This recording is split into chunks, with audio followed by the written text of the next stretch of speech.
कोई भी इंसान बुरा नहीं बनना चाहता, ना ही बुरे कर्म करना चाहता है। ऐसे कई लोग हैं इस दुनिया में जो अपने आप को बदलना चाहते हैं और इसी दुनिया का कल्याण करना चाहते हैं। आइए जानते हैं गौतम बुद्ध के इन 8 बड़े उपदेशों से। और पहला उपदेश है, दूसरों का बुरा न करें। अपने प्राण की रक्षा करने के लिए जानबूझकर किसी भी प्राणी का वध ना करें। जहाँ मन हिंसा से मुड़ता है वहाँ दुख अवश्य ही शांत हो जाता है।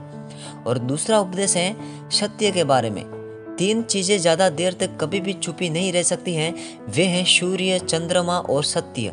जिस तरह सूर्य रोज प्रत्यक्ष दिखाई देता है, उसी तरह चंद्रमा भी दिखाई देता है, उसी तरह सत्य कभी न कभी सामने आ ही जाता है। अतः असत्य को अपने आचरण में न उतारे, उससे दूर रहने में ही मनुष्य की भलाई है। और तीसरा उपदेश है जीवन का उद्देश्य सही रखें। जीवन में किसी उद्देश्य या लक्ष्य तक पहुंचने से ज़्यादा महत्वपूर्ण उस यात्रा को अच्छे से संपन्न करना होता है।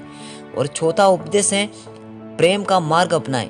बुराई से बुराई कभी खत्म नहीं होती। घृणा को तो केवल प्रेम द्वारा ही समाप्त किया जा सकता है, यह एक अटूट सत्य है। और 5वां उपदेश है खुद जैसा औरों को समझना। जैसे मैं हूँ वैसे ही वे हैं और जैसे वे हैं वैसा ही मैं हूँ। इस प्रकार सबको अपने जैसा समझकर न किसी को मारे न मारने को प्रेरित करे। और 6वां उपदेश है स्वयं पर विजय। जीवन में हजारों लड़ाइयाँ जीतने से अच्छा है कि तुम स्वयं पर विजय प्राप्त कर लो और फिर जीत हमेशा तुम्हारी होगी, इससे तुमसे कोई नहीं छीन सकता। और 7वां उपदेश है दूसरों को सुख दे। मनुष्य यह विचार किया करता है कि मुझे जीने की इच्छा है, मरने की नहीं। सुख की इच्छा है, दुख की नहीं।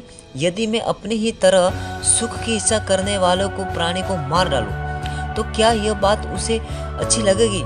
इसलिए मनुष्य को प्राणी घात से स्वयं तो विरत हो ही जाना चाहिए, उसे दूसरों को भी हिंसा से विरत कराने का प्रयत्न करना चाहिए। और 8वां बड़ा उपदेश है कि पशु हिंसा से बचे। पहले 3 ही रोग थे, इच्छा, क्षुधा और बुढ़ापा।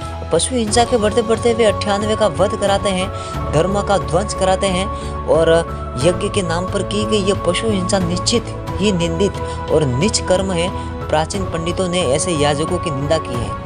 ये थे कुछ गौतम बुद्ध के 8 बड़े उपदेश। उम्मीद करता हूँ कि इन उपदेशों से आपकी जिंदगी में काफी बदलाव आ सकते हैं। चलो फिर मिलते हैं अगली वीडियो में।